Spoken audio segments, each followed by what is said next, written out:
नमस्कार दोस्तों आप सभी का हार्दिक स्वागत है हमारे YouTube चैनल पे।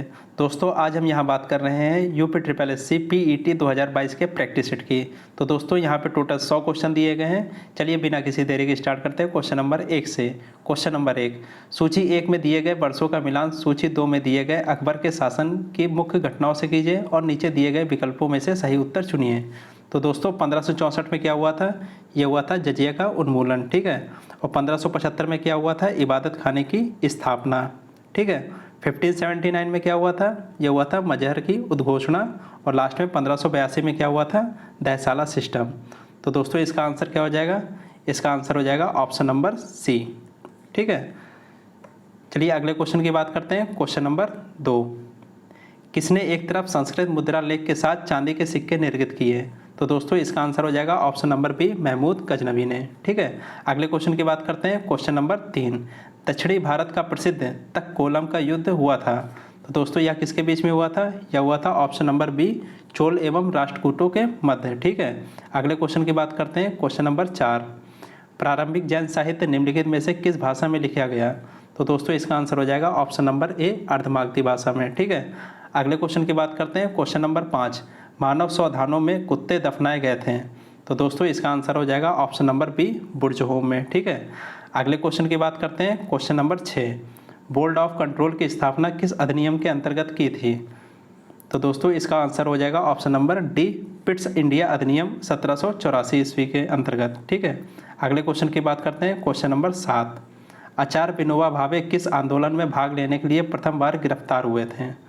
तो दोस्तों इसका आंसर हो जाएगा ऑप्शन नंबर सी, सविनय अवज्ञा आंदोलन, ठीक है। अगले क्वेश्चन की बात करते हैं। क्वेश्चन नंबर 8, जलियांवाला नरसंहार हुआ था। तो दोस्तों यह कब हुआ था? यह हुआ था ऑप्शन नंबर सी, 13 अप्रैल 1919 में, ठीक है।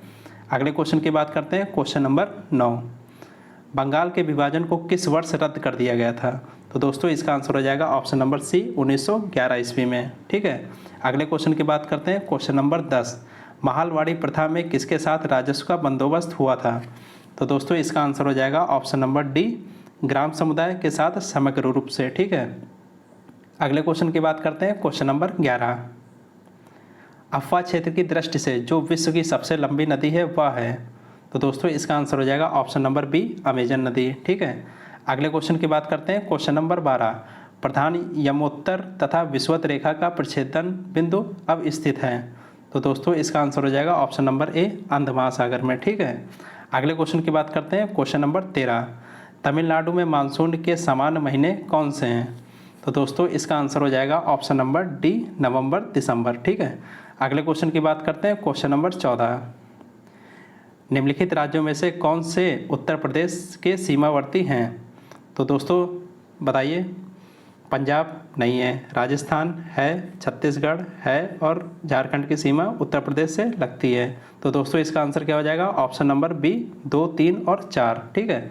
अगले क्वेश्चन की बात करते हैं। क्वेश्चन नंबर 15, वर्ष 2001 से 2011 की अवधि में उत्तर प्रदेश की 10 की जनसंख्या वृद्धि रही है। तो दोस्तों इसका आंसर हो जाएगा ऑप्शन नंबर बी, 20.09%, ठीक है। अगले क्वेश्चन की बात करते हैं। क्वेश्चन नंबर 16, विशेष आर्थिक क्षेत्र सेज नीति की घोषणा की गई थी। तो दोस्तों इसकी घोषणा कब की गई थी? अप्रैल 2000 में। आंसर क्या हो जाएगा? ऑप्शन नंबर ए, अप्रैल 2000, ठीक है। अगले क्वेश्चन की बात करते हैं। क्वेश्चन नंबर 17, अदृश्य निर्यात का अर्थ होता है? तो दोस्तों इसका आंसर हो जाएगा ऑप्शन नंबर ए, सेवाओं का निर्यात, ठीक है। अगले क्वेश्चन की बात करते हैं। क्वेश्चन नंबर 18, खादी ग्रामोद्योग उद्योग की स्थापना किस पंचवर्षीय योजना काल में की गई थी? तो दोस्तों इसका आंसर हो जाएगा ऑप्शन नंबर सी, दूसरी योजना में, ठीक है। अगले क्वेश्चन की बात करते हैं। क्वेश्चन नंबर 19, गिल्ड एंड बाजार किससे संबंधित है? तो दोस्तों इसका आंसर हो जाएगा ऑप्शन नंबर सी, सरकारी प्रतिभूतियों के व्यापार से, ठीक है। अगले क्वेश्चन की बात करते हैं। क्वेश्चन नंबर 20, भारत की नीति आयोग जो आर्थिक नीति निर्धारण का चिंतन समूह है में नीति का पूरा नाम क्या है? तो दोस्तों इसका आंसर हो जाएगा option number B, National Institution for Transforming India, ठीक है, जिसे हिंदी में बोलते हैं राष्ट्रीय भारत परिवर्तन संस्थान, ठीक है। अगले क्वेश्चन की बात करते हैं। क्वेश्चन नंबर 21, सही उत्तर का चयन करिए। तो दोस्तों इसका आंसर हो जाएगा ऑप्शन नंबर डी, वे सभी लोग जो 21 वर्ष की आयु पूरी कर चुके हैं तथा राज्य विधानसभा के सदस्य चुने जाने की योग्यता रखते हैं, पंचायती राज की सदस्यता के लिए अहर मतलब योग्य हैं। ठीक है, चलिए अगले क्वेश्चन की बात करते हैं। क्वेश्चन नंबर 22, कोई विधेयक धन विधेयक है या नहीं, इसका विनिश्चय निम्न में से कौन करता है? तो दोस्तों इसका आंसर हो जाएगा ऑप्शन नंबर डी, लोकसभा का अध्यक्ष। ठीक है, अगले क्वेश्चन की बात करते हैं। क्वेश्चन नंबर 23, बिना अनुमति के कितने दिन संसद में अनुपस्थित होने पर किसी सांसद को अयोग्य घोषित किया जा सकता है? तो दोस्तों इसका आंसर हो जाएगा ऑप्शन नंबर बी, 60 दिन। ठीक है, अगले क्वेश्चन की बात करते हैं। क्वेश्चन नंबर 24, निम्नलिखित में से किनको विधि के शासन के प्रमुख लक्षणों के रूप में माना जाएगा? तो दोस्तों इसका आंसर हो जाएगा ऑप्शन नंबर सी, पहले, दूसरे और चौथे, यानी कि शक्तियों की परिसीमन, विधि के समक्ष समता और स्वतंत्र और नागरिक अधिकार। ठीक है, अगले क्वेश्चन की बात करते हैं। क्वेश्चन नंबर 25, भारतीय संविधान इनमें से किसका सर्वाधिक ऋणी है? तो दोस्तों इसका आंसर हो जाएगा ऑप्शन नंबर सी, भारत शासन अधिनियम 1935 का। ठीक है, अगले क्वेश्चन की बात करते हैं। क्वेश्चन नंबर 26, रक्त होता है, तो बताइए दोस्तों रक्त क्या होता है? रक्त होता है एक संयोजी ऊतक। आंसर क्या हो जाएगा? ऑप्शन नंबर ए। ठीक है, चलिए अगले क्वेश्चन की बात करते हैं। क्वेश्चन नंबर 27, निम्नलिखित जंतुओं में से किसमें 3 प्रकोष्ठ वाला हृदय होता है?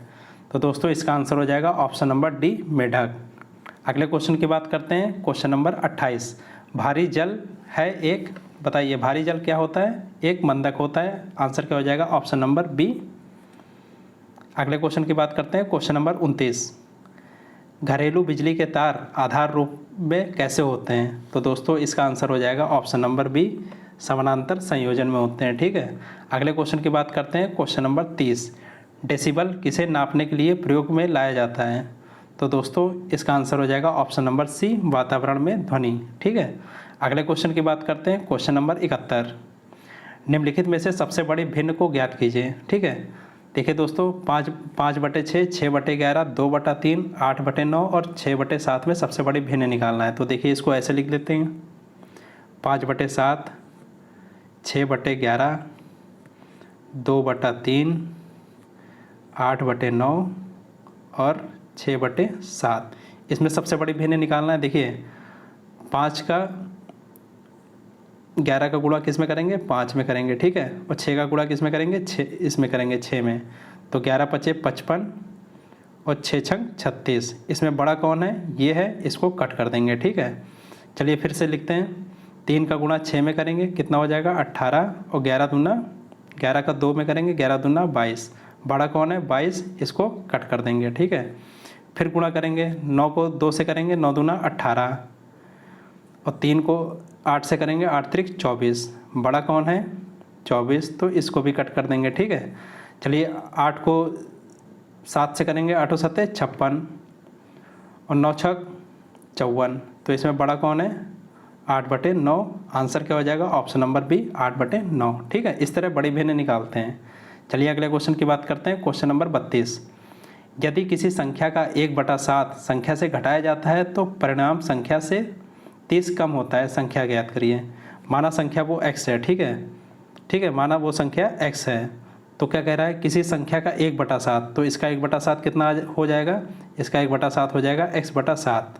देखिए क्वेश्चन क्या कह रहा है? किसी संख्या का 1/7 संख्या से घटाया जाता है। देखिए संख्या से इस संख्या का 1/7 घटा दिया जाता है, यानी कि x/7 घटा देंगे, तो परिणामी संख्या से 30 कम प्राप्त होता है। जो परिणाम होता है वो संख्या कितनी है? x, और उससे 30 कम होता है। ठीक है, तो -30 कर देंगे। ठीक है, तो चलिए x की वैल्यू निकालते हैं। x की वैल्यू देखिए कितनी आ जाएगी? ये आ जाएगी 7 × x, 7x - x, 6x = 7 इधर चला जाएगा इस साइड राइट हैंड में, तो 7x - 7×3 = 21, 210। ठीक है, x की वैल्यू कितनी आ जाएगी? 7x इधर चला जाएगा माइनस में, तो x की वैल्यू कितनी आएगी? 210। आंसर क्या हो जाएगा? Option number D, 210। ठीक है, अगले क्वेश्चन की बात करते हैं। क्वेश्चन नंबर 33, यदि √0.0169 × x = 1.3, फिर x की वैल्यू निकालना है। देखिए दोस्तों क्या दिया है?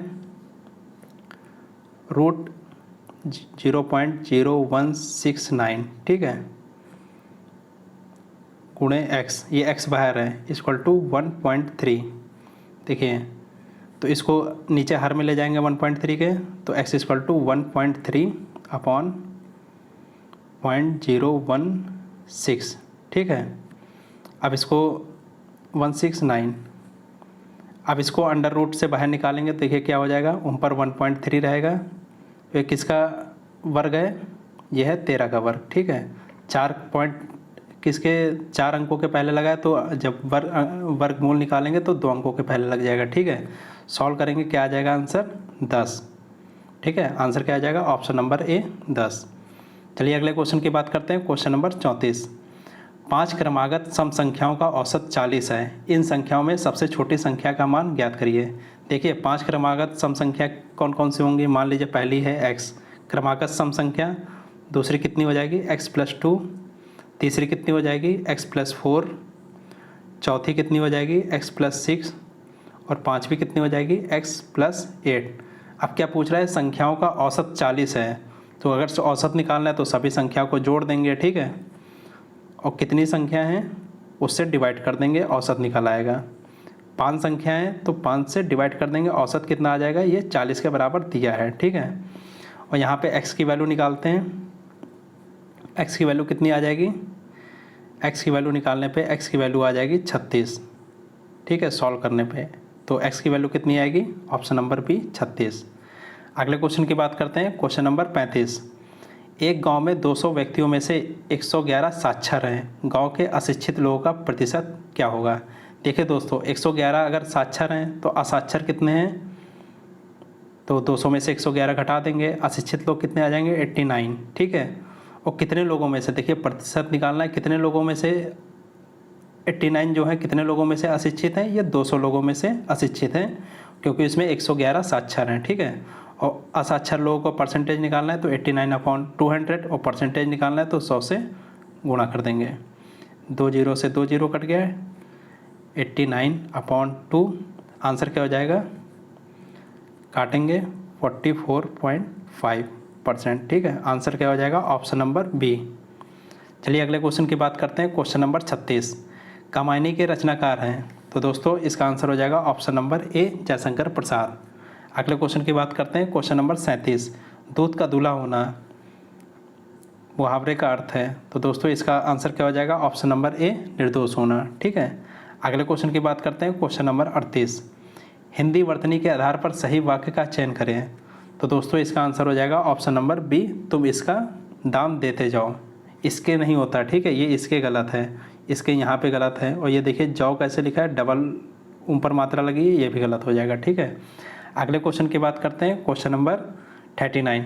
कौन सा जोड़ा समरूपी भिन्नार्थक है, तो दोस्तों इसका आंसर हो जाएगा ऑप्शन नंबर ए अवधि और अवधि, ठीक है। अवधि मतलब क्या होता है, इसका मतलब होता है काल, कितनी अवधि के लिए, ठीक है, काल। और अवधि मतलब क्या होता है, इसका मतलब होता है क्षेत्र, ठीक है। चलिए अगले क्वेश्चन की बात करते हैं, क्वेश्चन नंबर 40। निम्नलिखित में से कौन सा शब्द चंद्रमा का पर्यायवाची नहीं है, तो दोस्तों इसका आंसर हो जाएगा ऑप्शन नंबर सी सूत। तो सूत किस चीज़ का पर्यायवाची है, सूत मतलब होता है सारथी। चलिए अगले क्वेश्चन की बात करते हैं। देखिए दोस्तों ये इंग्लिश का पैराग्राफ दिया है, इसको आप कम से कम 2 बार पढ़िए, ठीक है, धीरे धीरे मैं ऊपर कर रहा हूँ, आप लोग 2 बार पढ़ लीजिएगा। चलिए इसका डायरेक्ट क्वेश्चन पे चलते हैं। Question number 41। What did the pre historic man look like, ठीक है। चलिए दोस्तों इसका आंसर दिखाते हैं, पैराग्राफ में कहाँ पे दिया है, सारे आंसर आपको पैराग्राफ में मिल जाएंगे, ठीक है। चलिए दिखाते हैं कहाँ इसका आंसर दिया है। देखिए दोस्तों इसका आंसर ये यहाँ पे दिया गया है, he looked a little bit like an app, ठीक है। चलिए आंसर लगाते हैं, तो दोस्तों इसका आंसर क्या हो जाएगा, option number B, he look like an app, ठीक है। अगले क्वेश्चन की बात करते हैं, question number 42। Point out the portion having a mistake, किस पोर्शन में मिस्टेक है, ठीक है। तो देखिए दोस्तों द पुअर्स मतलब क्या होता है, द पुअर मतलब होता है पुअर पीपुल, पुअर पीपुल। जब यहाँ पे देखिए इसका मतलब ही पुअर पीपुल होता है तो एस लगाने की यहाँ पे कोई ज़रूरत ही नहीं है। तो यहाँ पे कौन सा पोर्शन गलत है? पोर्शन नंबर ए, यहाँ पे एस नहीं लगेगा, ठीक है। तो इसका आंसर क्या हो जाएगा? ऑप्शन नंबर ए, ठीक है। चलिए अगले क्वेश्चन की बात करते हैं। Question number 43, I gave him a punch on that that dash nose. तो इसकी जगह क्या भरा जाएगा? तो दोस्तों बताइए आर्टिकल कौन सा भरा जाएगा? तो इसमें आएगा आर्टिकल द, ठीक है। आंसर क्या हो जाएगा? Option number A, the. चलिए अगले क्वेश्चन की बात करते हैं। Question number 44, point out the correct direct speech for the following. I asked why he was looking through the keyhole. तो दोस्तों इसका आंसर क्या हो जाएगा? आंसर हो जाएगा option number C, why are you looking through the keyhole I said, ठीक है। चलिए अगले क्वेश्चन की बात करते हैं। देखिए डायरेक्शन क्या दिया है? Out of the 4 alternative suggested select one which best express the same sentence active passive voice, ठीक है। एक्टिव से पैसिव बनाना है। तो देखिए एक्टिव से जब पैसिव बनाते हैं तो सबसे पहले क्या आता है? सबसे पहले आता है सब्जेक्ट, फिर आता है हेल्पिंग वर्ब, फिर क्या आता है? वर्ब की थर्ड फॉर्म, और लास्ट में क्या आता है? By object. तो दोस्तों चलिए क्वेश्चन देखते हैं। She took the dog for a walk. तो दोस्तों इसका आंसर क्या हो जाएगा? The dog was taken for a walk by her. देखिए इसमें सब्जेक्ट ऑब्जेक्ट बन जाता है और ऑब्जेक्ट सब्जेक्ट बन जाता है, ठीक है। तो आंसर क्या हो जाएगा? ऑप्शन नंबर ए। चलिए अगले क्वेश्चन की बात करते हैं। क्वेश्चन नंबर 46, यदि किसी कूट भाषा में लिक्विड को PMUYMH लिखा जाता है तो उसी कूट भाषा में स्पेस को किस प्रकार से लिखा जाएगा? तो देखिए दोस्तों लिक्विड को LIQUID को, ठीक है, क्या लिखा जाता है? PMUYMH, ठीक है, लिखा जाता है। तो उसी कूट भाषा में स्पेस को SPACE को क्या लिखा जाएगा? देखिए लिक्विड को ये लिखा जाता है। तो ये किस प्रकार लिखा गया? देखिए L में अगर हम 4 जोड़ेंगे, ठीक है, तो P आ जाएगा, ठीक है। 4 जोड़ने पर P आ रहा। I में अगर हम 4 जोड़ेंगे तो M आ जाएगा। इसी तरह Q में 4 जोड़ेंगे U आ जाएगा, U में 4 जोड़ेंगे Y आ जाएगा, I में 4 जोड़ेंगे M आ जाएगा, और D में 4 जोड़ेंगे तो कितने आ जाएगा? H आ जाएगा। इसी तरह देखिए इसमें जोड़ते हैं, S में 4 जोड़ेंगे कितना आएगा? S में 4 जोड़ेंगे W आएगा, ठीक है, STUVW, ठीक है, 4 जोड़ने पर W आ रहा है। और P में 4 जोड़ेंगे कितना आएगा? इसमें भी 4 जोड़ेंगे तो ये आ जाएगा T। A में 4 जोड़ने पे देखिए A 1 पे आता है, ठीक है, इसमें 4 जोड़ेंगे कितना आ जाएगा? E आता है 5 में, ठीक है। और C में 4 जोड़ने पे कितना आएगा? G। E में 4 जोड़ने पे कितना आएगा? I। तो आंसर क्या हो जाएगा इसका दोस्तों? ऑप्शन नंबर बी, WTEGI, ठीक है। अगले क्वेश्चन की बात करते हैं। क्वेश्चन नंबर 47, एजाज का जन्म 5 जनवरी 2015 को हुआ था, जबकि फैज का जन्म उसके 553 दिनों बाद हुआ था। फैज का जन्म किस तारीख को हुआ था? देखिए दोस्तों एजाज का जन्म हुआ था 5 जनवरी 2015 को, ठीक है। तो शेष दिन निकालना है। तो शेष दिन कितना आ जाएगा?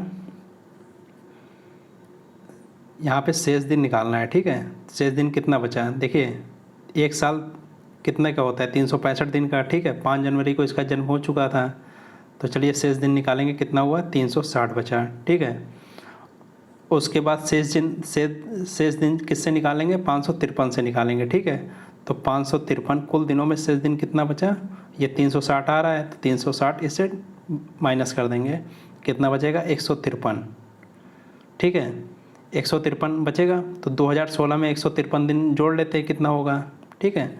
ये जो 360 आ जाएगा तो ये किस डेट में आएगा? ये आएगा 31 दिसंबर को, ठीक है। 31 दिसंबर को 360 दिन पूरा हो गया। चलिए ठीक है, अब कितना बचा दिन? 193। अब 193 दिन जोड़ते हैं 2016 में।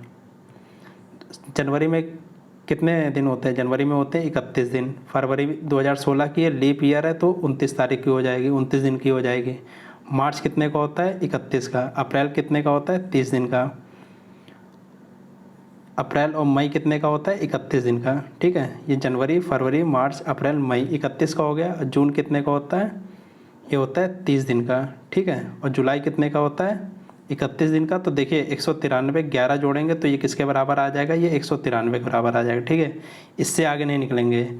जुलाई में 11 जुलाई को 193 दिन पूरा हो रहे हैं। आंसर क्या हो जाएगा? ऑप्शन नंबर ए 11 जुलाई 2016। ठीक है, चलिए अगले क्वेश्चन की बात करते हैं। क्वेश्चन नंबर 48, उपरोक्त श्रृंखला में बाई ओर से 15वें पद के दाहिनी ओर छठा पद कौन सा है?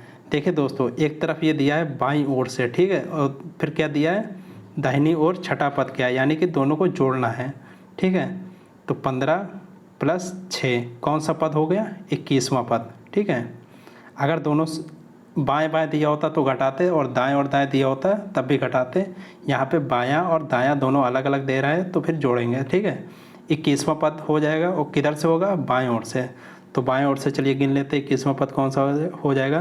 देखिए 21वां पद हो जाएगा, अगर पी इधर से गिनेंगे पी की तरफ से, तो 21वां पद ये सबसे लास्ट वाला हो जाएगा, 8। ठीक है, तो आंसर क्या हो जाएगा? Option number 8। आप लोग गिन लीजिएगा, 21वां पद यही आया। ठीक है, बाएं तरफ से। चलिए अगले क्वेश्चन की बात करते हैं। क्वेश्चन नंबर 49, उस विकल्प का चयन करें जो तीसरे शब्द से ठीक उसी तरह संबंधित है जिस प्रकार दूसरा शब्द पहले से संबंधित है। देखिए त्वचा में बाल निकलते हैं। ठीक है, त्वचा के ऊपर बाल होते हैं, और घास भूमि के ऊपर क्या होती है? ये घास होती है। आंसर क्या हो जाएगा? ऑप्शन नंबर सी, घास। ठीक है, अगले क्वेश्चन की बात करते हैं। क्वेश्चन नंबर 50, वक्तव्य दिल्ली में प्रदूषण और वायु की गुणवत्ता स्वीकार्य स्तर से परे है, क्या उद्योग और वाहनों द्वारा हुए प्रदूषण का कारण है? तो देखिए दिल्ली में जो प्रदूषण हो रहा है वो स्वीकार्य जो स्थिति है, जितना मानक है उससे कहीं ज़्यादा है। ठीक है, तो कार्रवाई इसमें क्या क्या की गई? वाहनों को क्रमशः विषम और सम दिनों में चलाने के लिए समूह में विभाजित किया जाना चाहिए। एक दिन इवन नंबर वाले चलेंगे, एक दिन ऑड नंबर वाले चलेंगे। ठीक है, अच्छा, इससे प्रदूषण कम होगा? हाँ, प्रदूषण कम होगा। दूसरा क्या कह रहा है? सरकार को नए कारखाने और वाहनों का पंजीकरण रोकना चाहिए। देखिए ये गलत है, ये इसका कोई तोड़ नहीं है कि आप कारखानों को पंजीकरण ही मत दो। उसमें क्या निजात मिलना चाहिए उसके बारे में आप सोचिए। ठीक है, तो ये पूरी तरह से गलत है। आंसर क्या हो जाएगा? ऑप्शन नंबर ए, केवल एक अनुसरण करता है। ठीक है, अगले क्वेश्चन की बात करते हैं। क्वेश्चन नंबर 51, निम्न में से कौन सी किताब सरोजिनी नायडू द्वारा लिखित नहीं है? तो दोस्तों इसका आंसर हो जाएगा option number C, the golden bird. ये किसके द्वारा लिखी है? ये लिखी है ग्रीम ब्रदर के द्वारा। ठीक है, द गोल्डन बर्ड किसके द्वारा लिखी है? ग्रीम ब्रदर्स के द्वारा।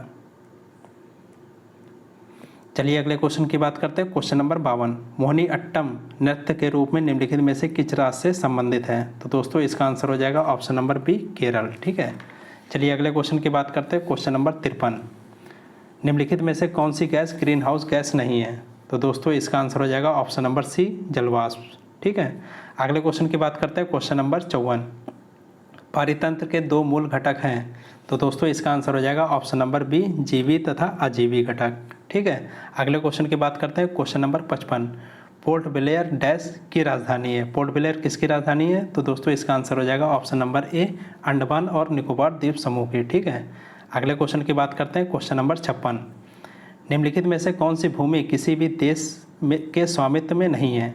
तो दोस्तों इसका आंसर हो जाएगा ऑप्शन नंबर बी, अंटार्कटिका। ठीक है, अगले क्वेश्चन की बात करते हैं। क्वेश्चन नंबर 57, राष्ट्रपति द्वारा राज्यसभा में कितने सदस्यों को नामित किया जा सकता है? तो दोस्तों इसका आंसर हो जाएगा ऑप्शन नंबर सी, 12 सदस्य। ठीक है, अगले क्वेश्चन की बात करते हैं। क्वेश्चन नंबर 58, डैश मंदिर एलोरा महाराष्ट्र में स्थित एक प्राचीन हिंदू मंदिर है जो चट्टानों को काटकर बनाए गए सबसे बड़े मंदिरों में से एक है। तो दोस्तों इसका आंसर हो जाएगा ऑप्शन नंबर डी, कैलाश मंदिर एलोरा। ठीक है, अगले क्वेश्चन की बात करते हैं। क्वेश्चन नंबर 59, किसी राज्य / केंद्र शासित राज्य की पंचायत देश की पहली कार्बन न्यूट्रल पंचायत बनी? तो दोस्तों इसका आंसर हो जाएगा option number D, Jammu Kashmir. ठीक है, अगले क्वेश्चन की बात करते हैं। क्वेश्चन नंबर 60, वाक्सीर क्या है? तो दोस्तों इसका आंसर हो जाएगा ऑप्शन नंबर ए, पनडुब्बी है। ठीक है, अगले क्वेश्चन की बात करते हैं। क्वेश्चन नंबर 61, किस विश्वविद्यालय में डॉक्टर अंबेडकर उत्कृष्टता केंद्र योजना का शुभारंभ किया गया? तो दोस्तों इसका आंसर हो जाएगा ऑप्शन नंबर ए, बनारस हिंदू विश्वविद्यालय। ठीक है, अगले क्वेश्चन की बात करते हैं। क्वेश्चन नंबर 62, उत्तर प्रदेश के किस जिले में देश का पहला अमृत सरोवर स्थापित किया गया है? तो दोस्तों इसका आंसर हो जाएगा ऑप्शन नंबर बी, रामपुर में। ठीक है, अगले क्वेश्चन की बात करते हैं। क्वेश्चन नंबर 63, सीमा दर्शन परियोजना के हिस्से के रूप में 10 अप्रैल 2022 को गुजरात में किस स्थान पर भारत पाकिस्तान सीमा दर्शन स्थल का लोकार्पण किया गया? तो दोस्तों इसका आंसर हो जाएगा ऑप्शन नंबर डी, नडा बेट में। ठीक है, अगले क्वेश्चन की बात करते हैं, क्वेश्चन नंबर 64। अप्रैल 2022 में यूनेस्को वर्ल्ड बुक कैपिटल किसे नामित किया गया? तो दोस्तों इसका आंसर हो जाएगा ऑप्शन नंबर ए, ग्वाउल जारा। ठीक है, अगले क्वेश्चन की बात करते हैं, क्वेश्चन नंबर 65। अप्रैल 2022 में पहले सामुदायिक रेडियो स्टेशन दूधवाड़ी का उद्घाटन कहाँ किया गया? तो दोस्तों इसका आंसर हो जाएगा ऑप्शन नंबर बी, गुजरात में। अगले क्वेश्चन की बात करते हैं, क्वेश्चन नंबर 66। अप्रैल 2022 में बीड़ा पाड़ी मोहंती का निधन हो गया, वे कौन थी? तो दोस्तों वे एक लेखिका थी। आंसर क्या हो जाएगा? ऑप्शन नंबर ए। ठीक है, अगले क्वेश्चन की बात करते हैं, क्वेश्चन नंबर 67। लता दीनानाथ मंगेशकर पुरस्कार पाने वाले देश के पहले नागरिक कौन है? तो दोस्तों इसका आंसर हो जाएगा option number A, Narendra Modi ji. अगले क्वेश्चन की बात करते हैं, क्वेश्चन नंबर 68। अप्रैल 2022 में किस राज्य सरकार ने सामाजिक जागरूकता अभियान सास शुरू किया? ठीक है, तो दोस्तों इसका आंसर हो जाएगा ऑप्शन नंबर डी, कर्नाटक। अगले क्वेश्चन की बात करते हैं, क्वेश्चन नंबर 69। 27 अप्रैल 2022 को जम्मू कश्मीर में क्वार जल विद्युत परियोजना को मंजूरी दी गई।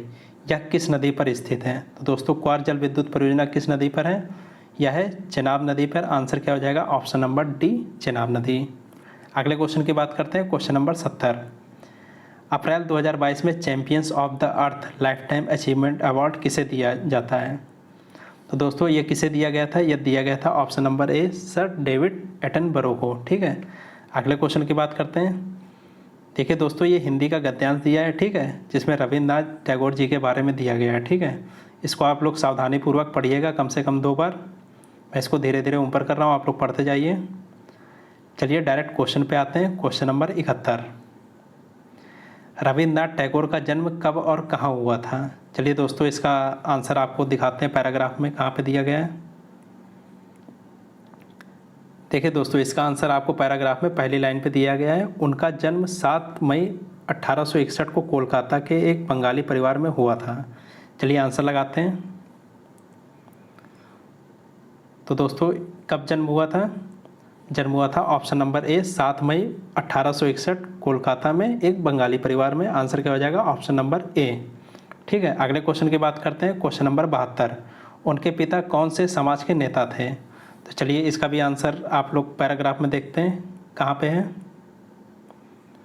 देखिए दोस्तों ये आंसर है यहाँ पे।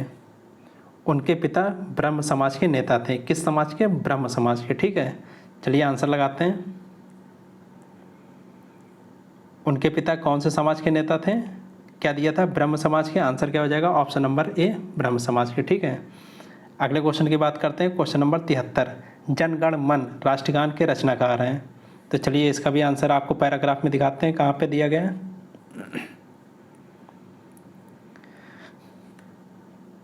देखिए दोस्तों लिखा है भारत का राष्ट्रगान जन गण मन और बांग्लादेश का राष्ट्रीय गीत हमार सोनार बांग्ला उनकी ही रचना है। किनकी रचना है? देखिए रविन्द्रनाथ टैगोर के बारे में दिया गया है, तो उनकी रचना है। किस जनगण मन की रचना किसने की? रविन्द्रनाथ टैगोर ने की। ठीक है, चलिए आंसर लगाते हैं।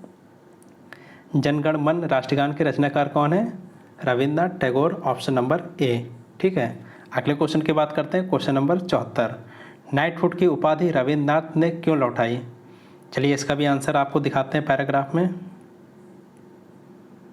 देखिए दोस्तों यहाँ पे दिया गया है, जलियांवाला बाग हत्याकांड की उन्होंने भरपूर निंदा की। उनका विरोध इतना तीव्र था कि उन्होंने नाइटहुड की उपाधि लौटा दी। किसके विरोध में लौटाई? जलियांवाला बाग हत्याकांड के विरोध में। ठीक है, चलिए आंसर लगाते हैं।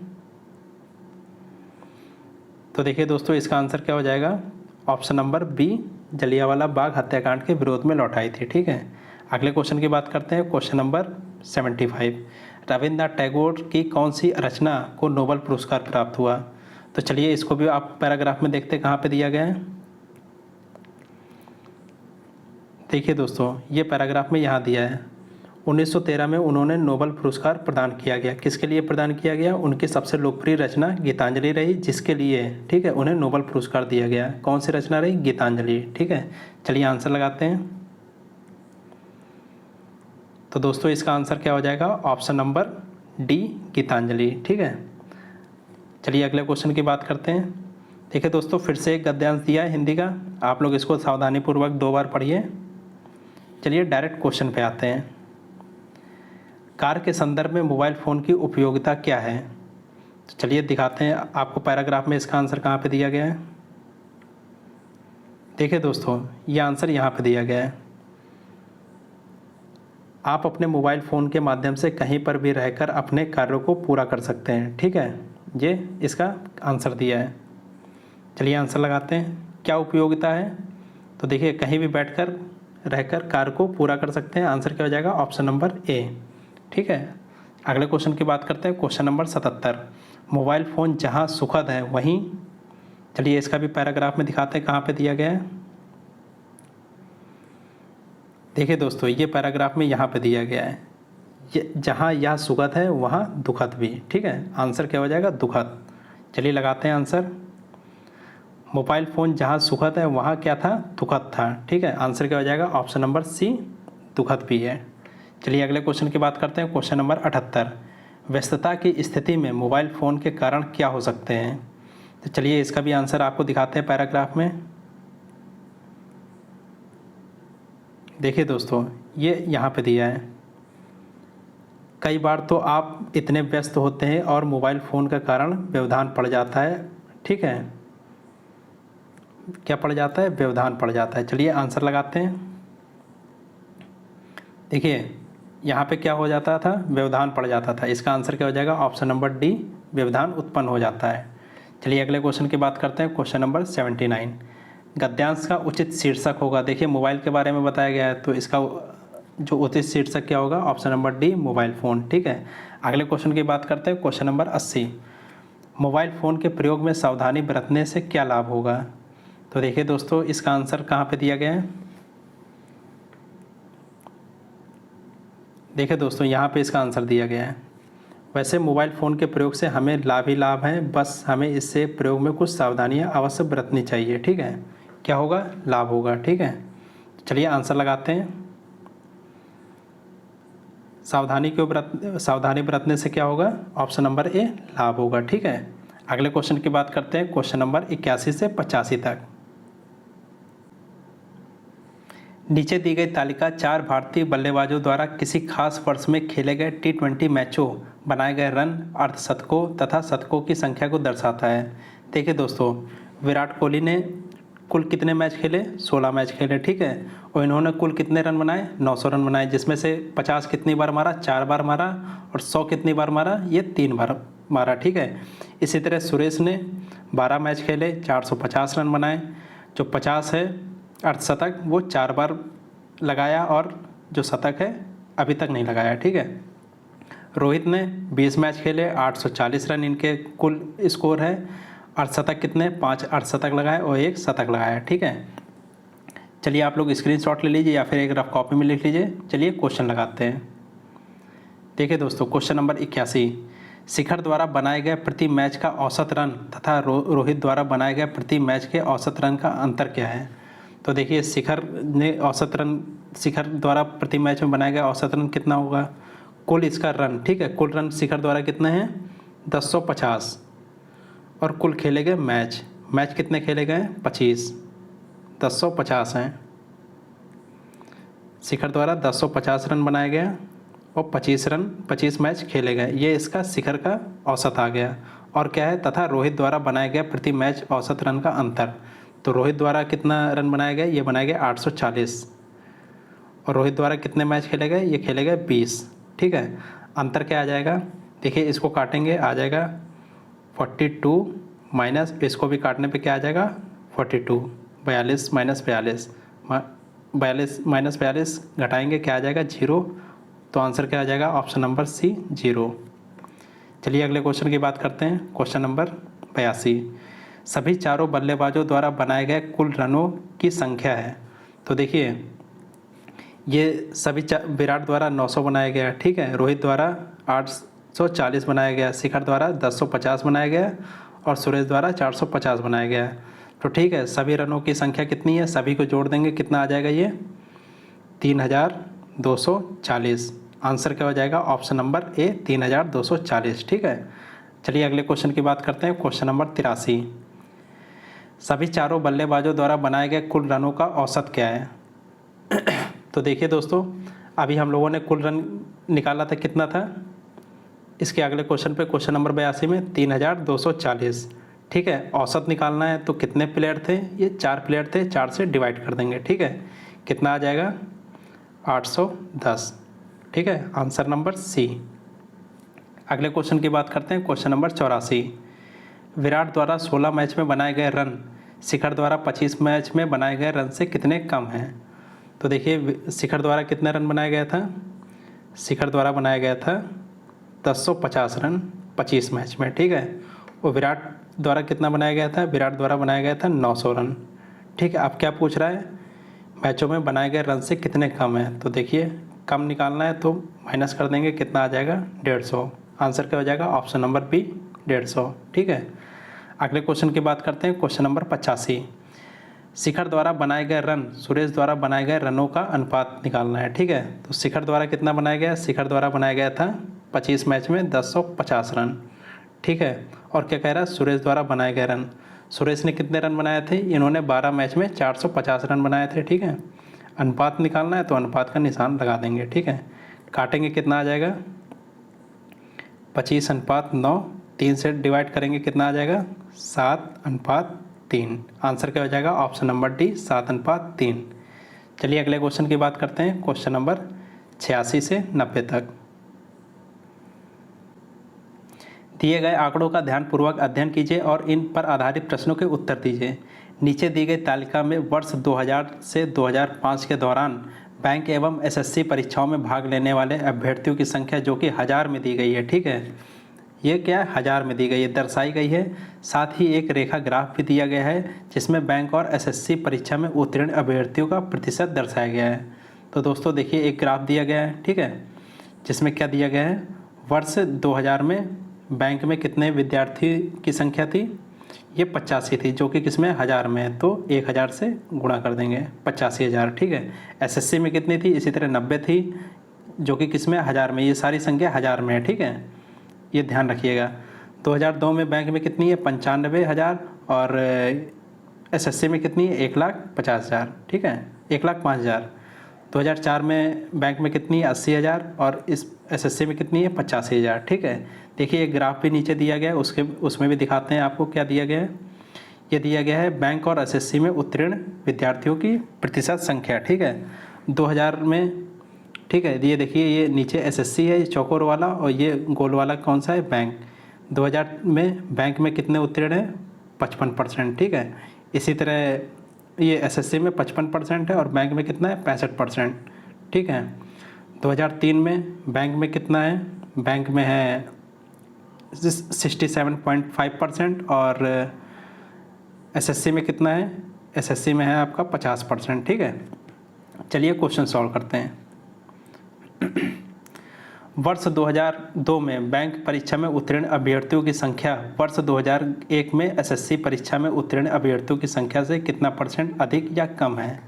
तो चलिए 2002 में बैंक में उत्तीर्ण अभ्यर्थियों की संख्या निकालना है, तो क्या हो जाएगा, देखिए 2002 की बात करते हैं, ठीक है। बैंक में उत्तीर्ण कुल विद्यार्थी कितने थे 95, जो कि 1000 में थे, ठीक है। इसमें उत्तीर्ण विद्यार्थी कितने हैं, देखिए उत्तीर्ण की संख्या कितनी है 62.5%, ठीक है, 2002 में। तो इसका 62.5% निकालेंगे, ठीक है, कितना आ जाएगा 59375, ठीक है, ये आ जाएगा। अब क्या कह रहा है, वर्ष 2001 में एसएससी परीक्षा में अनुत्तीर्ण अभ्यर्थियों की कितनी % संख्या है, ठीक है। अब 2001 में एसएससी का निकालेंगे, ठीक है। तो एसएससी के कुल छात्र कितने हैं 1 लाख, ठीक है, 1 लाख। अब उसमें अनुत्तीर्ण कितने हैं, अनुत्तीर्ण है 42.5%, ठीक है। सॉल्व करने पे ये कितना आ जाएगा, ये आ जाएगा 42,500। अब क्या कह रहा है, अभ्यर्थियों से कितने % अधिक है या फिर कम है। तो देखिए अधिकता निकालना है, तो अधिकता निकालने के लिए इससे ये घटा देंगे 59375 माइनस 42500 अपॉन कितना आ जाएगा 42500 और परसेंटेज निकालना है तो लास्ट में 100 से गुणा कर देंगे। ठीक है, कितना आंसर आ जाएगा? आंसर आ जाएगा सॉल्व करने पे 39.70%। क्या आंसर आ जाएगा? Option number B. चलिए अगले क्वेश्चन की बात करते हैं। क्वेश्चन नंबर 87, बैंक परीक्षा में उत्तीर्ण अभ्यर्थियों की संख्या अधिकतम वृद्धि किस वर्ष हुई थी? तो चलिए अधिकतर वृद्धि निकालते हैं, ग्राफ में देखते कब हुई थी। देखिए दोस्तों, पहले तो ये घट रहा है, ठीक है, फिर बढ़ा, हल्का सा बढ़ा, और सबसे ज़्यादा कहाँ बढ़ रहा है? ये यहाँ से 62.5 से, और ये 67.5% तक गया। ठीक है, सबसे ज़्यादा बढ़ोतरी कब हुई? 2003 में। ठीक है, 2000 से 2003 में। ठीक है, चलिए आंसर लगाते हैं।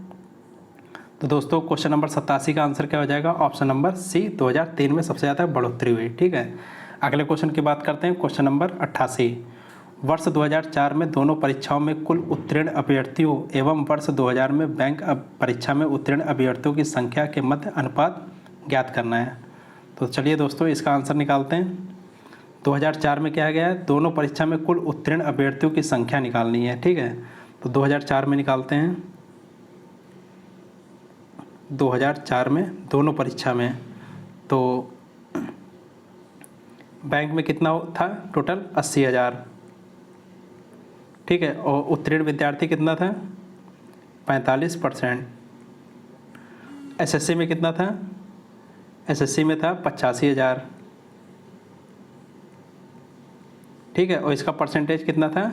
इसका था 27.5%। ठीक है, संख्या कितनी आ जाएगी 2004 में टोटल? ये आ जाएगी 59,375। ठीक है, अब क्या आगे कह रहा है? वर्ष 2000 में बैंक परीक्षा में उत्तीर्ण अभ्यर्थियों की संख्या, अब 2000 में बैंक परीक्षा में उत्तीर्ण अभ्यर्थियों की संख्या निकालनी है। ठीक है, सन 2000 में। ठीक है, बैंक परीक्षा में उत्तीर्ण कितने हुए? टोटल बैंक में कितने बैठे? 85,000। उत्तीर्ण कितने हुए? 65%। कितना आ जाएगा?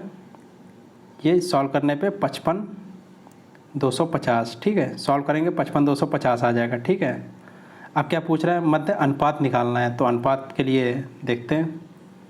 अनुपात निकालने के लिए 59375 ये अनुपात इसको कर देंगे। ठीक है, अनुपात ये 5 है लास्ट में, 55250। ठीक है, काटने पे क्या आ जाएगा? काटने पे आएगा 475 अनुपात 442। आंसर क्या हो जाएगा? ऑप्शन नंबर ए, 475 अनुपात 442। अगले क्वेश्चन की बात करते हैं। क्वेश्चन नंबर 89, सभी वर्षों में एसएससी परीक्षा में उत्तीर्ण अभ्यर्थियों की औसत संख्या निकालनी है। ठीक है, तो चलिए औसत संख्या निकालते हैं। पहले वर्ष में कितना था? 2000 में संख्या कितनी थी एसएससी की? 90, और जो कि 1000 में थी। 1000 को बाद में गुणा कर लेंगे। ठीक है, इसमें उत्तीर्ण अभ्यर्थी कितने थे? 55%। 2001 में कितना थी संख्या?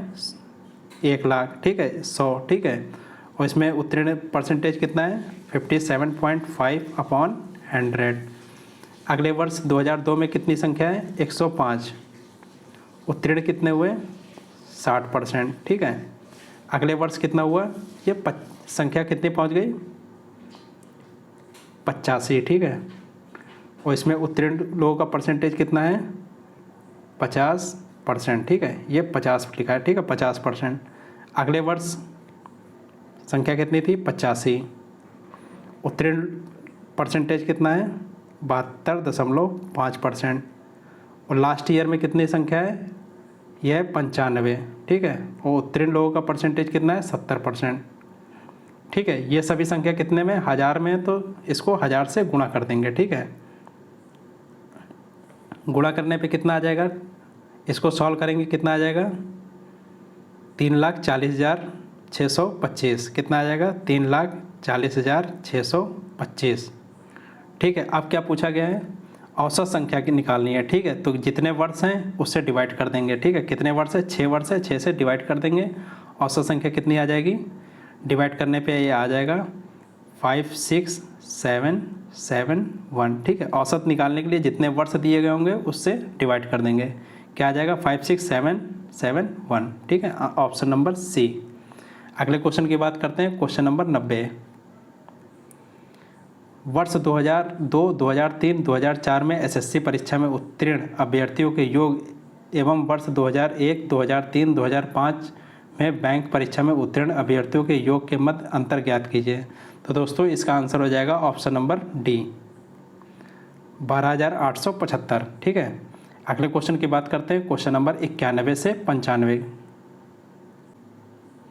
बार ग्राफ को ध्यान से पढ़िए और प्रश्नों के उत्तर दीजिए। नीचे दिए गए बार ग्राफ में एक देश का 1991 से 92 से लेकर के 1998-99 तक का फॉरेन एक्सचेंज रिजर्व, जो कि मिलियन यूएसए डॉलर में दिया गया है, ये है। ठीक है, देखिए दोस्तों ये ग्राफ है। ठीक है, 1991-92 में कितना है 2,640, 92-93 कितना है 3,670, 93-94 कितना है 2,520। ठीक है, इसी तरह 98-99 कितना है 3,120। ठीक है, चलिए क्वेश्चन सॉल्व करते हैं। क्वेश्चन नंबर 91, ऐसे वर्षों की संख्या जिसमें फॉरेन एक्सचेंज रिजर्व औसत रिजर्व से ऊपर रहा हो और ऐसे वर्षों की संख्या जिसमें फॉरेन एक्सचेंज रिजर्व औसत रिजर्व से नीचे रहा हो, अनुपात निकालना है। देखिए सबसे पहले औसत निकालेंगे। ठीक है, तो कितना औसत से ऊपर कितना रिजर्व रहा है उसका अनुपात प्लस औसत से कितना नीचे रहा है उसका अनुपात निकालना है। ठीक है, तो चलिए सबसे पहले औसत निकालते हैं। औसत निकालते हैं। ठीक है, औसत निकालने के लिए देखिए 1991-92 में कितना है 2,640। ठीक है, और 92-93 में कितना रहा 3,720। इसी तरह अगले वर्ष में कितना है 2,520। अगले वर्ष में कितना है 1994-95 में 3,360। अगले वर्ष में कितना है 3,120 और अगले वर्ष में कितना है 4,320 और सेकंड लास्ट वर्ष में कितना है 97-98 में 5,040 और लास्ट वर्ष में कितना है 98-99 में 3,120। ठीक है, औसत निकालना है तो कितने साल दिए गए 8 साल दिए गए, 8 से डिवाइड कर देंगे। ठीक है, औसत कितना आ जाएगा, ये आ जाएगा डिवाइड करने पे 3,480। ठीक है, अब क्या पूछ रहा है कि औसत रिजर्व 3,480 कितने वर्षों में रहा है। ठीक है, इसके ऊपर कितने वर्षों में रहा है, तो देखिए 3 वर्षों में रहा है। किसमें 92-93 में रहा है और 96-97 में रहा है और 97-98 में रहा है, तो 3 साल तो ऊपर रहा है। ठीक है, और कितने साल इससे नीचे रहा है, औसत से नीचे 5 साल औसत से नीचे रहा है। आंसर क्या हो जाएगा ऑप्शन नंबर सी, 3:5। अगले क्वेश्चन की बात करते हैं, क्वेश्चन नंबर 92। वर्ष 1996-97 में फॉरेन एक्सचेंज रिजर्व औसत फॉरेन एक्सचेंज रिजर्व का लगभग कितना परसेंट रहा है। देखिए 96-97 में कितना रहा है, ये रहा है 4,320। ठीक है, और किससे पूछ रहा है, औसत फॉरेन एक्सचेंज रिजर्व का लगभग कितना परसेंट रहा है। देखिए अभी हम लोगों ने औसत निकाला था, औसत कितना आया था 3,480। ठीक है, इसका कितना परसेंट रहा है, परसेंटेज निकालने के लिए 100 से गुणा कर देंगे, कितना आ जाएगा, इसको सॉल्व करने पे 124%। आंसर क्या हो जाएगा ऑप्शन नंबर डी, 124%। ठीक है, अगले क्वेश्चन की बात करते हैं, क्वेश्चन नंबर 93। वर्ष 1997-98 में वर्ष 1993-94 की अपेक्षा फॉरेन एक्सचेंज रिजर्व में कितने परसेंट अधिक बढ़ोतरी हुई। तो दोस्तों 97-98 में कितना रहा है, ये रहा है 5,040। ठीक है, और 93-94 में कितना रहा है 2,520। अब क्या पूछ रहा है, कितने परसेंट की अधिक बढ़ोतरी हुई। तो देखिए बढ़ोतरी निकालना है तो 5,040 से 2,520 घटा देंगे, बढ़ोतरी आ जाएगा। और किससे बढ़ोतरी हुई 2,520 से। ठीक है, परसेंटेज निकालना है बढ़ोतरी का, 100 से गुणा कर देंगे। ठीक है, सॉल्व करने पे क्या आ जाएगा, ये देखिए ऊपर माइनस करेंगे। ठीक है, माइनस करने पे क्या आएगा, माइनस करने पे आएगा 2,520। ठीक है, और नीचे क्या है 2,520, परसेंटेज लिखा है तो 100 से गुणा कर देंगे, इससे ये कट जाएगा, कितना आएगा 100%। ऑप्शन क्या हो जाएगा, ऑप्शन नंबर ए 100%। ठीक है, अगले क्वेश्चन की बात करते हैं, क्वेश्चन नंबर 94। वर्ष 1991, 91, 92, 93, 94 के फॉरेन एक्सचेंज रिजर्व के योग और वर्ष 95, 96, 96, 97 और 97, 98 के फॉरेन एक्सचेंज रिजर्व के योग का अनुपात निकालना है। ठीक है, तो देखिए अनुपात निकालना है दोस्तों। 91, 92 का कितना है? 91, 92 का है 2640। 92, 93 का कितना है? देखिए फिर से लिखते हैं। 91, 92 का कितना है? इसका है 2640। 92, 93 का कितना है? 3720। 93, 94 का कितना है? 2520। टोटल जोड़ने पे कितना आ जाएगा ये? 8880। ठीक है, अब क्या कह रहा है? योग। ठीक है, इसका योग ये आ गया। वर्ष 1995, 96, 95, 96 में कितना है? 3120। 96, 97 में कितना है?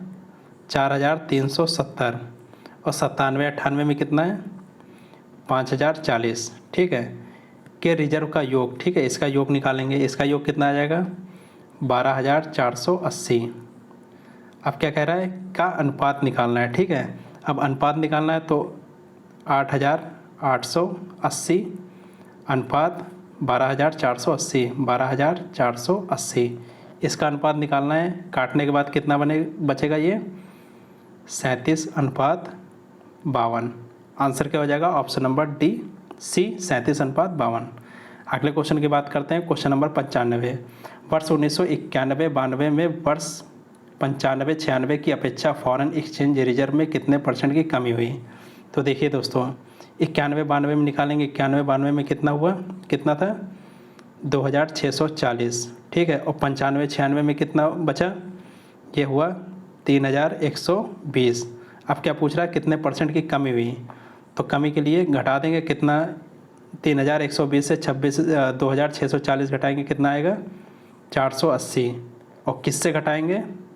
3120 से। परसेंटेज निकालना है, 100 से गुणा कर देंगे। सॉल्व करने पे क्या आ जाएगा? ये 15.38%। ठीक है, आंसर क्या आ जाएगा? Option number C. चलिए अगले क्वेश्चन की बात करते हैं। Question number 96। 96 से 100। बार डायग्राम का ध्यानपूर्वक अध्ययन कीजिए और निम्नलिखित प्रश्नों के उत्तर दीजिए। रत्न और आभूषणों का 1991, 92 में निर्यात, जो कि रुपए बिलियन में दिया गया है, ठीक है, दर्शाता है। देखिए दोस्तों, ये यूएसए का कितना है निर्यात? 22.6। जापान का कितना है? 12.5। बेल्जियम का कितना है? 12.1, जो कि सारे रुपए बिलियन में है। ठीक है, हांगकांग का कितना है? 10.8। यूएई का कितना है? 3.3। इसी तरह थाईलैंड, स्विट्जरलैंड, इजराइल, यूके और जर्मनी। ठीक है, सबसे ज़्यादा यूएसए का है। ठीक है, उससे कम, उससे कम, उससे कम, और ये नीचे के इस तरह ये बढ़ते चले जा रहे हैं। ठीक है, चलिए क्वेश्चन सॉल्व करते हैं। Question number 96। देखिए आप लोग एक बार इसका स्क्रीनशॉट ले लीजिए। ठीक है, स्क्रीनशॉट लीजिए या फिर लिख लीजिए। यूएसए का 22.6 है, जापान का 12.5 है, बेल्जियम का 12.1 है। ठीक है, आप लोग एक बार स्क्रीनशॉट ले लीजिए या फिर रफ कॉपी में लिख लीजिए। चलिए सॉल्व करते हैं। Question number 96। 1991, 92 में नीचे 6 देशों के किए गए निर्यात के योग और दिए गए सभी देशों के कुल निर्यात के योग का अनुपात निकालना है। देखिए सबसे नीचे जो 6 देश दिए गए हैं उनका योग, और जो सबसे सभी देशों के कुल निर्यात के योग का अनुपात निकालना है। ठीक है, सबसे पहले सभी जो नीचे के जो 6 देश हैं उनका निकालेंगे, उसके बाद सभी देशों का कुल योग कर लेंगे और उसका अनुपात निकाल लेंगे। चलिए सॉल्व करते हैं। देखिए जो निम्नतम देश हैं नीचे के 6, चलिए उनका योग निकालते हैं। तो सबसे नीचे कौन है? जर्मनी, जिसका क्या है 1.1 बिलियन। ठीक है, उसके बाद क्या है? यूके, यूके में कितना है? 1.6। और उसके बाद क्या है? इजराइल, इजराइल का भी कितना है? 1.6। और उसके बाद कौन सा है? स्विट्जरलैंड, उसका भी कितना है? 1.6। ठीक है, उसके बाद कौन सा देश आता है? थाईलैंड, थाईलैंड का कितना है? 2.5। उसके बाद कौन सा देश आता है? थाईलैंड के बाद यूएई, यूएई का कितना है? 3.3। ठीक है, ये नीचे के 6 देश आ गए। ठीक है, 6 देशों का कुल योग कितना है? क्या आ जाएगा? 11.7। अब क्या कह रहा है? सभी देशों के कुल निर्यात के योग का, तो सभी देशों का निर्यात निकाल लेंगे। ठीक है, सभी देशों में सबसे पहले यूएसए का कितना है? 22.6। ठीक है, जापान का कितना है? 12.5। बेल्जियम का कितना है? 12.1। हांगकांग का कितना है? 10.6। इसी तरह यूएई का कितना है? देखिए यूएई का है 3.3 और उसके बाद थाईलैंड का है 2.5, आगे निकालेंगे स्विट्ज़रलैंड का है 1.6, ये प्लस है आगे, ठीक है। स्विट्ज़रलैंड के बाद इजराइल का है 1.6, यूके का है 1.6 और जर्मनी का है 1.1, ठीक है। इसको जोड़ेंगे कितना आ जाएगा 69.5। आगे क्या कह रहा है, कुल निर्यात के योग का अनुपात निकालना है। तो देखिए अनुपात निकालना है तो 11.7 और शेष कितना है सभी देशों का 69.5। अनुपात निकालेंगे तो कितना हो जाएगा, ये काटने पे 1:6। आंसर क्या हो जाएगा ऑप्शन नंबर 1, 1:6। चलिए अगले क्वेश्चन की बात करते हैं। क्वेश्चन नंबर 97, वह कौन सा देश है जिसमें 1991-92 में हुआ निर्यात का 2 गुना औसत निर्यात के बराबर है। तो देखिए दोस्तों, औसत निकालेंगे तो औसत निकालने के लिए सभी देशों का कुल योग, देखिए अभी हम लोगों ने सभी देशों का निकाला था ना 69.5, ठीक है। तो 69.5 और कितने देश हैं तो बटे उतने देश की संख्या से डिवाइड कर देंगे, औसत निकल आएगा। औसत कितना आएगा 6.95, ठीक है। आगे क्या कह रहा है, हुआ निर्यात, औसत निर्यात के वह कौन सा देश है जिसमें 1991-92 में हुआ निर्यात का 2 गुना, ठीक है। अब इसका 2 गुना निकालना है तो औसत का आधा कर देंगे, कितना आ जाएगा 3.45। और 3.45 कौन से देश का है 1991-92 में, यह है लगभग यूएई के बराबर, ठीक है। तो आंसर क्या हो जाएगा ऑप्शन नंबर डी, यूएई। अगले क्वेश्चन की बात करते हैं। Question number 98, Japan, Belgium, Hong Kong को किए गए कुल निर्यात और 1991-92 में शेष देशों को किए गए निर्यात का अनुपात निकालना है। तो देखिए जापान, बेल्जियम और हांगकांग को कितना किया गया है निर्यात, जापान को किया गया है 12.5, ठीक है। हांगकांग को कितना किया गया है 12.1 और बेल्जियम को कितना किया गया है ये 10.1। टोटल कितना हो गया 35.2, ठीक है। और शेष देशों का निकालेंगे इसके अलावा, ठीक है, बेल्जियम, जापान और हांगकांग को छोड़कर, ठीक है। चलिए शेष देशों का निकालते हैं। तो यूएसए का कितना है 22.6, ठीक है, प्लस यूएई का कितना है 3.3, ठीक है। बाकी सब जापान, हांगकांग और बेल्जियम को छोड़ के बाकी सब जोड़ लेंगे, ठीक है। 2.5, 1.6 प्लस 1.6 प्लस 1.6, ठीक है। इजराइल, स्विट्ज़रलैंड और यूके का 1.6 है, ठीक है। और लास्ट में कितना है, लास्ट में जर्मनी का 1.1 जोड़ेंगे कितना आ जाएगा 34.3, ठीक है। अब क्या कह रहा है, निर्यात का अनुपात लगभग है, ठीक है। अब अनुपात निकालना है तो चलिए अनुपात निकालते हैं। अनुपात हो जाएगा 35.4.2, ठीक है। अनुपात निकालना है बटे 34.3, लगभग कितना आ जाएगा अनुपात 35:34। आंसर क्या हो जाएगा ऑप्शन नंबर ए, 35:34, ठीक है। अगले क्वेश्चन की बात करते हैं। क्वेश्चन नंबर 99, हांगकांग को किया गया निर्यात जर्मनी को किए गए निर्यात का लगभग कितना गुना है। देखिए हांगकांग को कितना किया गया है, हांगकांग को किया गया है 10.6 और जर्मनी को कितना किया गया है 1.1, ठीक है। अब इसको काटेंगे, काटने के बाद कितना आ जाएगा, लगभग ये 10 के बराबर आ जाएगा। तो आंसर क्या हो जाएगा ऑप्शन नंबर सी, 10, ठीक है। अगले और लास्ट क्वेश्चन की बात करते हैं। क्वेश्चन नंबर 100, वर्ष 1991 और 1992 में कुल 10 देशों के किए गए निर्यात का औसत ज्ञात कीजिए। देखिए अभी हम लोगों ने औसत निकाला था ना, कुल कितना उसमें आया था 69.5, ठीक है।